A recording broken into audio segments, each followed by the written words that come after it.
Nag-request si Utol. Wala daw puso ng saging sa Dubai. Kaya maghahanap tayo kung meron ba.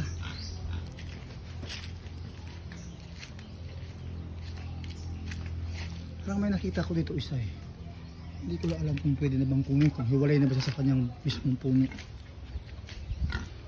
Yun. Pwede na.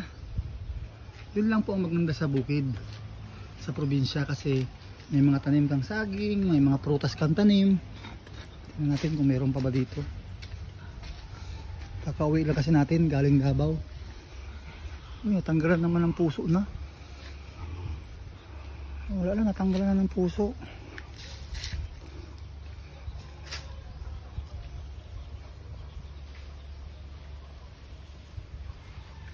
Tanggalan na.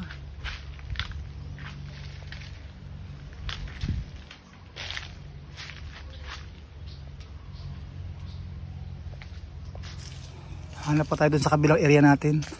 Sige po, mamaya ulit.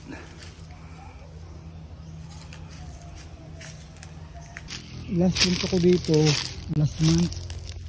Nagkuha na rin kami ng puso, may kasama ako. Ngayon, tignan natin kung mayroon. Pero alam ko, nakunan na namin ito eh. Nakunan ko na eh. Maliit pa lang ang saging ko dito. Hindi pa ganun kadami. Pero taniman ko pa to. Pag nakaluwag-luwag, medyo masikip. Wala tayong pera ngayon.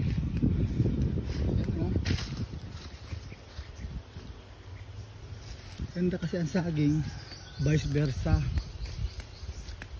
Pwede sa tao, pwede rin sa hayop. Yan, meron tayong kawayan dito oh. Pero sabi nila, kawayan daw ito na malambot. Hindi daw pwede pambakod. Dali daw masira. Yung kawayan kasi na matigas, yun yung merong tinik-tinik yata, pagkakaalam ko. Ito wala. Oh. Ayan. Wala na yata ang saging, ang puso. Wala pa mga bunga. Ano? Natulan na.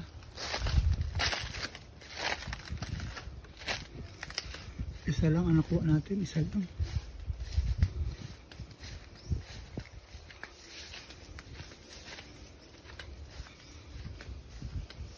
Wala na. Ito may hinog na, pero sa tingin ko may sakit. Okay lang para sa baboy. Ito bata pa. Yun lang. Wala nang may puso.